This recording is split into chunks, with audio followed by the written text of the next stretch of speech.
Thank you and welcome to the show this morning.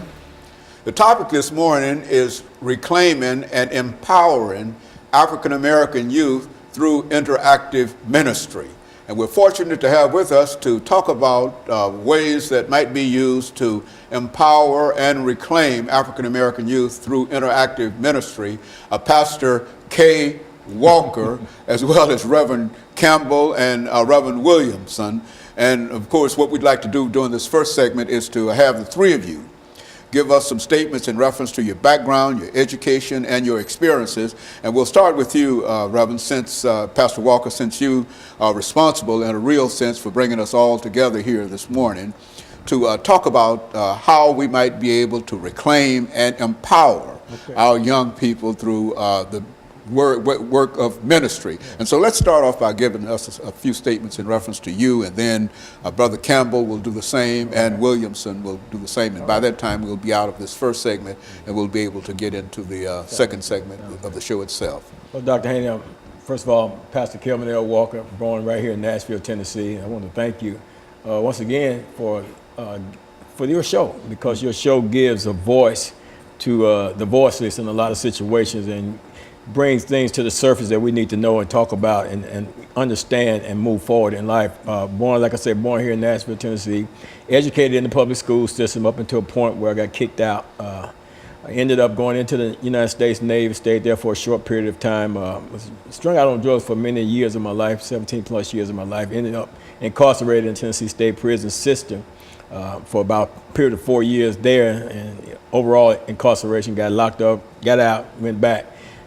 Did some studies at Tennessee State University prior to getting incarcerated, after coming out of the Navy, getting the GED through OIC, and did some college courses in prison through Trevecca East Campus Prison Program before my boy Reagan got in office and destroyed all of that, and took it away. But anyway, never had a degree in anything, Dr. Haney, but just a measure of knowledge, man, just common everyday experiences in life. Very good. And Reverend Campbell, what about your situation, background, some statements in reference to who you are and why you're here? I've been born here in Nashville, Tennessee, went through the public school system, graduated from McGavick High School, went to Austin Peay College to play football, and messed up my college career of football because I wanted to sell drugs. I wound up in jail, went to jail for that, got out, joined a gang, ex-gang member. Been pastor in Mount Carmel Missionary Baptist Church now in North Nashville for about 9 years now. Very good. Reverend Williams? I was born here in Nashville, Tennessee, in the East Nashville area. I was raised troubled teen, bounced from my father and mother, and pretty much got involved with a lot of other young adults that was into crime, and my family's pretty crime knit, so I just got on the wrong foot, got out, and got in trouble at 19. Excuse me, went to prison at 19 till I was 30, but in prison is where I met God and started to reform, and went to school and went to college, and God just called me to ministry, preferably youth, and after I was released, I was connected with these great men of God, and we've just been involved with the community, and just being used to change what we know as a Nashville community. You know, Pastor Walker, I think that the three of you sort of represent an effort to do something to keep other young people from following your footsteps in a real sense, and how they might be able to overcome. Yeah. Because all three of you represent persons that have had their problems, but you've been able to work through that and come out and have very, very successful and very, very important lives. And so I appreciate you bringing everybody by this morning so that we could talk about this, and so that young people could see and could hear from individuals who've been there. You see, I don't think that there's anything more important. So we've got about a minute before we have our first commercial break. Why don't you make some statements in reference to who you have here these days? Well, I think what binds us together is the common denominator is God. I mean, the power of God that enabled us. We've all been in the fire, you know. We're not here with degrees in social psychology or anything like that, but we're here because we've experienced a lot of the negativity in life. We felt basically fell victim to a system that was designed to capture us. But we got captured in that system, experienced that system, overcame that system through the power of God, and now we're here now to talk about how to help others to overcome. Okay, look, we're going to take this first commercial break, and we're going to be back with our audience following this very, very short commercial break.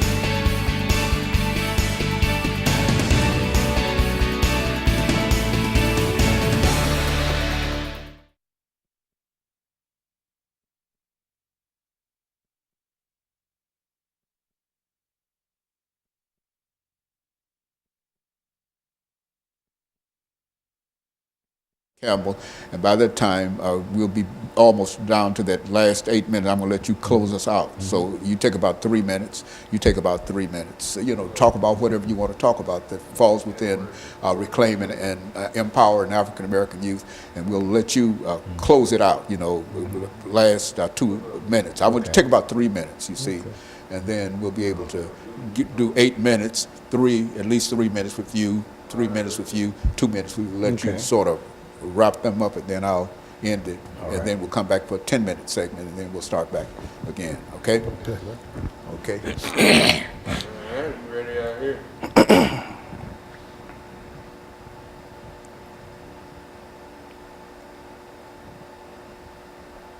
1 minute.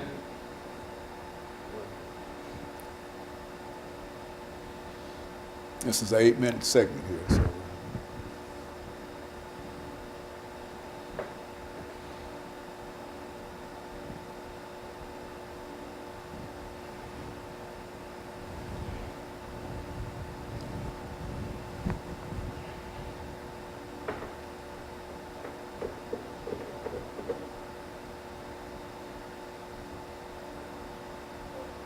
Thirty seconds.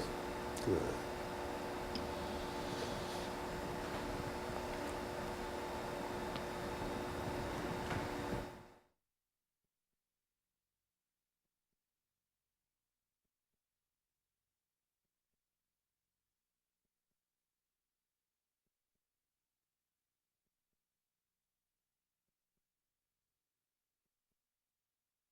Thank you, and welcome back to the second segment of the show for today. The topic is reclaiming African American youth, empowering and reclaiming African American youth through interactive ministry. And we have 3 ministers to talk about how we might be able to reclaim some of our young people, and how we might be able to get them started and empower them to understand who they are and the power that they have.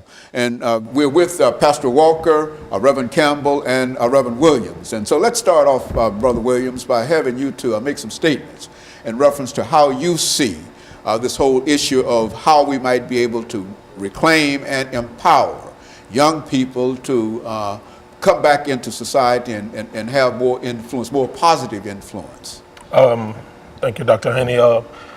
One thing I see is that we all have our individual fires that we're lighting, everybody having something going on.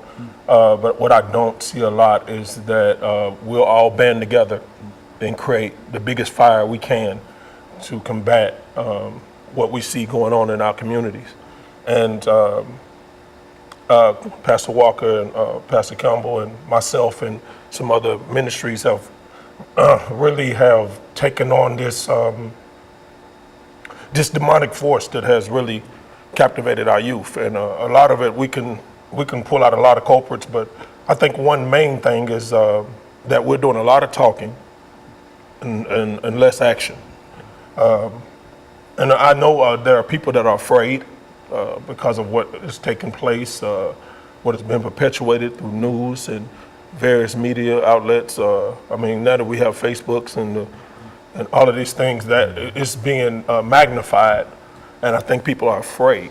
But what we have to understand is that as a community, if we're going to reclaim and empower our youth, you can't allow just the pastors to do the reclaiming or the empowering. We have to rise as a community. We all have to stick together, and I think that even when we're involved in ministry, we have to have somebody to challenge us and charge us in our walk or in our work to regain them. And so what we have now is that we are coming together. We have an organization, like we started a gang. We're getting active. We're getting proactive. Jesus didn't just teach in the synagogue nor the temple.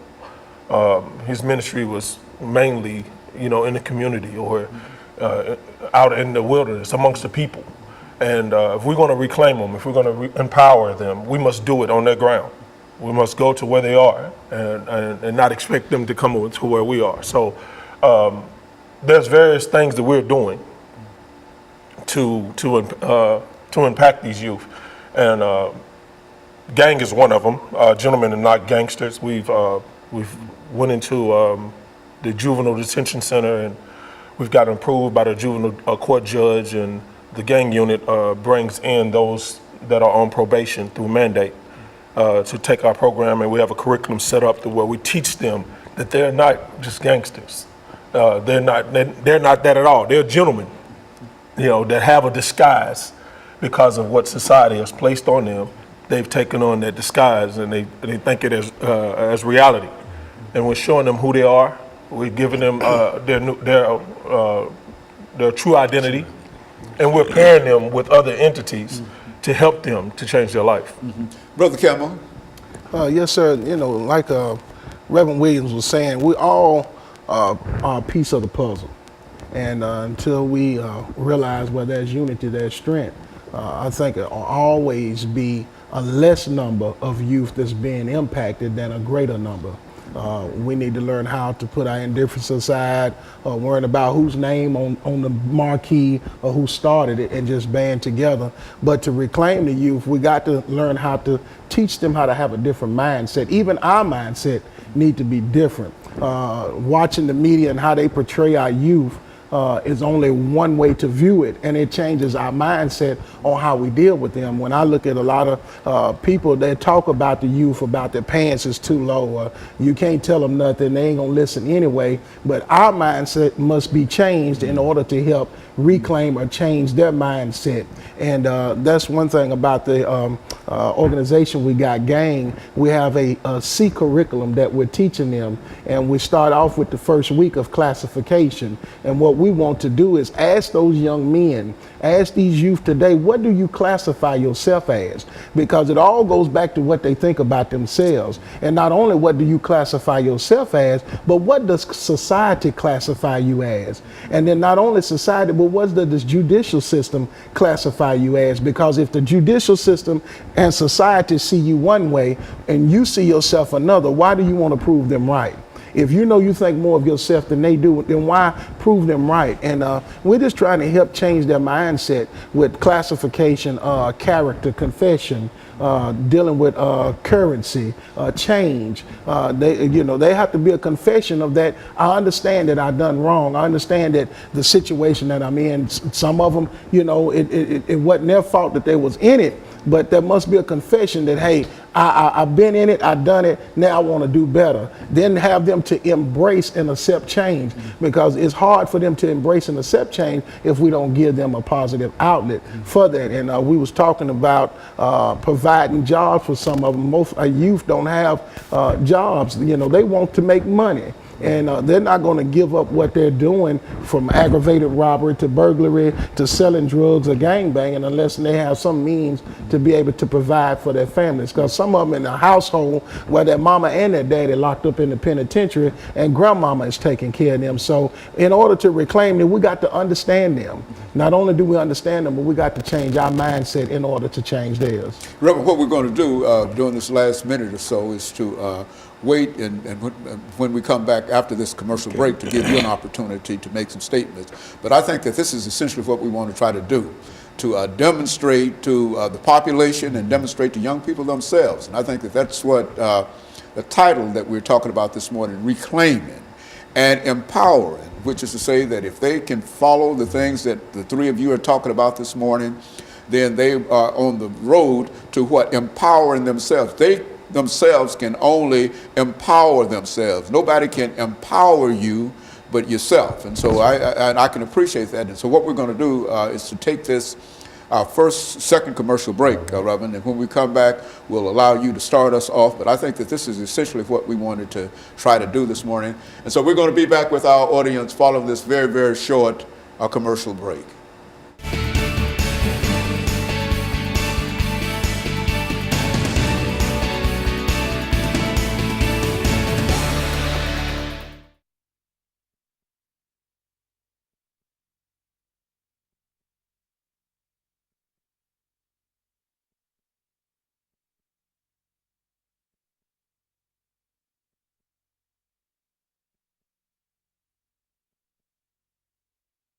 Nobody can reclaim you but yourself. You see, but you got to have somebody that can guide you toward. You got to be willing.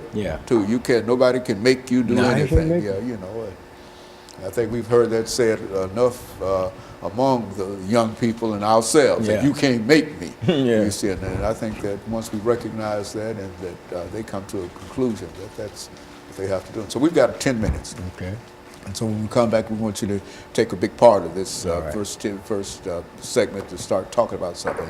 And then we're going to go to Reverend Campbell, and he'll have about a couple of minutes. And then Reverend Williams will have a couple of minutes, and then we'll be able to wrap it up for 10 minutes. That'll work. Well, this is good information. I think y'all are doing good things. I like those shirts, too. Thank you. Gangs and not gangsters. Gentlemen and not gangsters. Yeah, that's good. Is this the same program y'all had, Reverend Williams, when you were here the last time? We actually, no. We've been doing outreach, but this is a different aspect of it. Yes. Sorry. Okay, we have 10 minutes. We'll start with you. All right.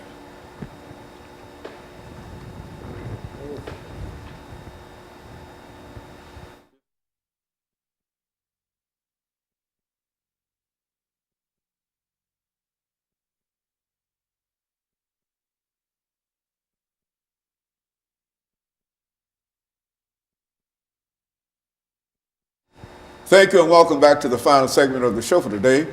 We're talking to Pastor Walker, Reverend Campbell, and Reverend Williams in reference to reclaiming and empowering youth through interactive ministry. And each has already given us some information in reference to what we ought to do.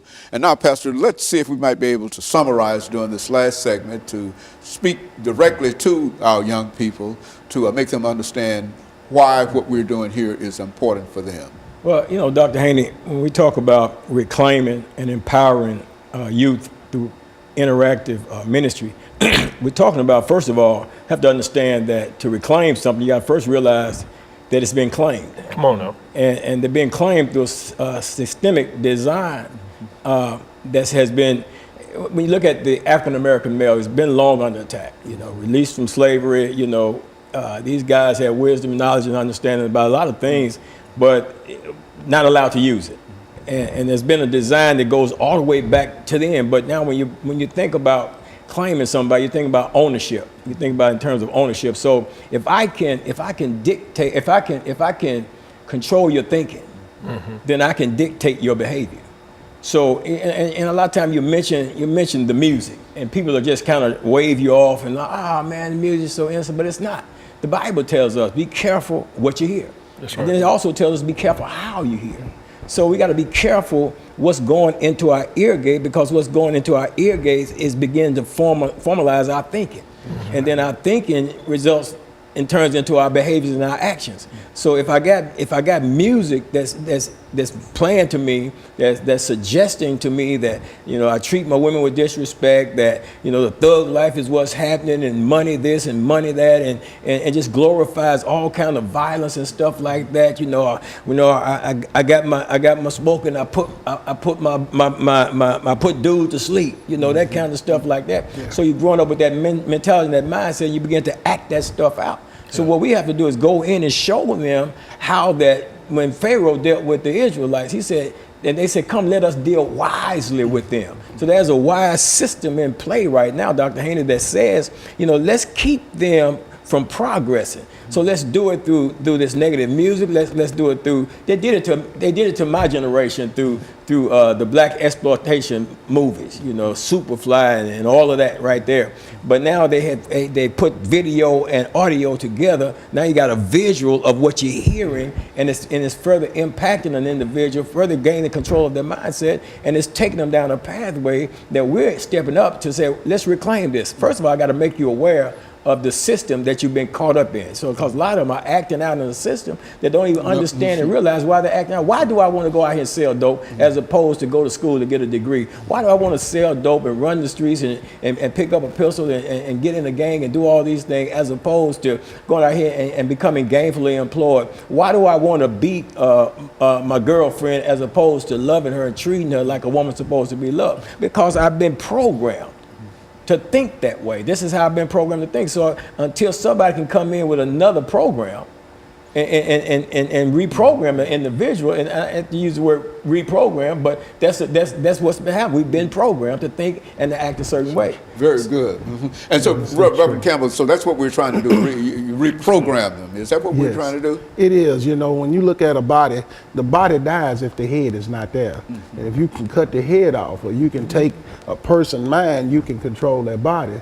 And changing their mindset, teaching them information of knowing, like Pastor Walker was saying, what they in and why they're doing what they're doing, because they have fell into the system that was already built to make them fall into. It helps them. When you get information, it says our people perish for lack of knowledge. And that's what happened. They're perishing because they don't understand. They just don't understand. And it's our job to help them understand and then to empower them how to come up out of what they've been in. For instance, all of us have been in that lifestyle like them. Who better to empower you than somebody that already been there? We can tell you God first. That's the main thing. We couldn't have never made it without him. But not only that, your own determination to say, I want better, I can do better. The mindset of the little train that thought he could, he said, I think I can, I think I can. They have to keep on going at it, because life will continue to press you down, but you have to have a mindset of saying, I never give up, I won't quit, because there is better for me. Brother Williams?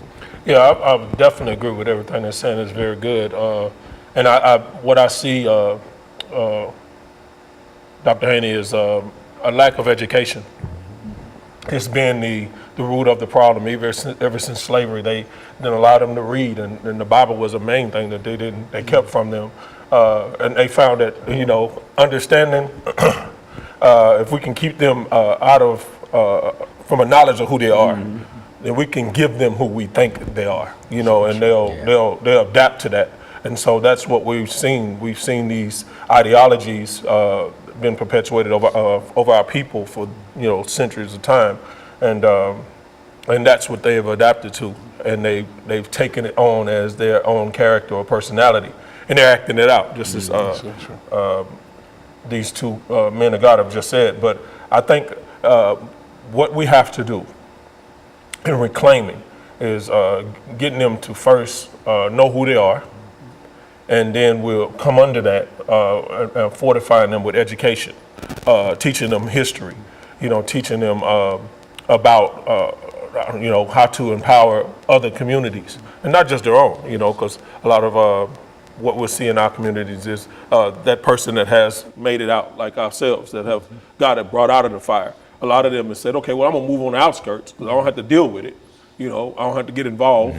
You know, God saved me, praise God. You know, so, but what we need is to empower, just like they said, is those that have been awakened.